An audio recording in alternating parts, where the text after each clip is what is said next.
If ever there was a time that I wish the service as a whole was recorded, it was this morning from the very good prayer. It's a prayer that I share as well in praying for ourselves and for the church here and our futures. For the excellent job in leading songs that Brother Jim is doing. And it's good to have him and his family here. And ironically, somebody who had to make the difficult choice of leaving is the one who, in past, is the one who's leading singing this morning. And so they can relate to this, and you can relate to that as well. I love what was said at the Lord's Supper. That is about as good as it can get as far as the things to think about on the Lord's sacrifice for us, and I appreciate what John's done there. And for a split second, I was hoping the Lord would come back before I had to get up here, because I just don't want to have to go through this as far as, ending our work together.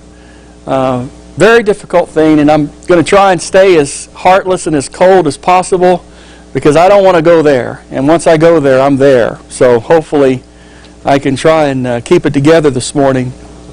But I am very grateful for you, brethren, without a doubt. Very grateful for you.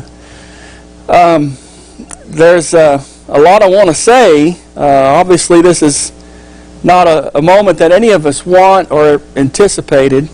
But I'm just very grateful for the time we've had together. I appreciate your faith and your love and your dedication to the Lord. It has been our highest blessing to be here.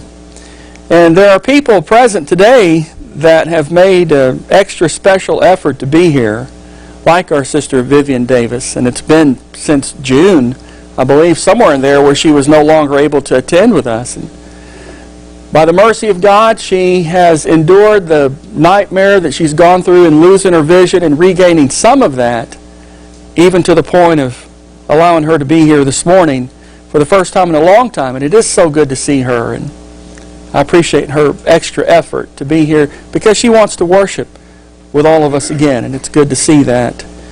I know there are those who aren't able to be here that wish they could, and they're listening online. And they let me know that, and I appreciate that. And I know we haven't been together that long. 18 months as far as living in the same community together and worshiping like we have. It's not a very long time. But we quickly learn to love and appreciate everybody here. I was reminded of what Paul said, and it's just, again, one of those ironic things where he told the church at Corinth, because he was there a year and 6 months, according to Acts chapter 8 and verse 11. And there's a possibility he was there longer, but at that point, that's what the text says in Acts 18 and verse 11. He was there a year and a half. And yet when he was able to write them later,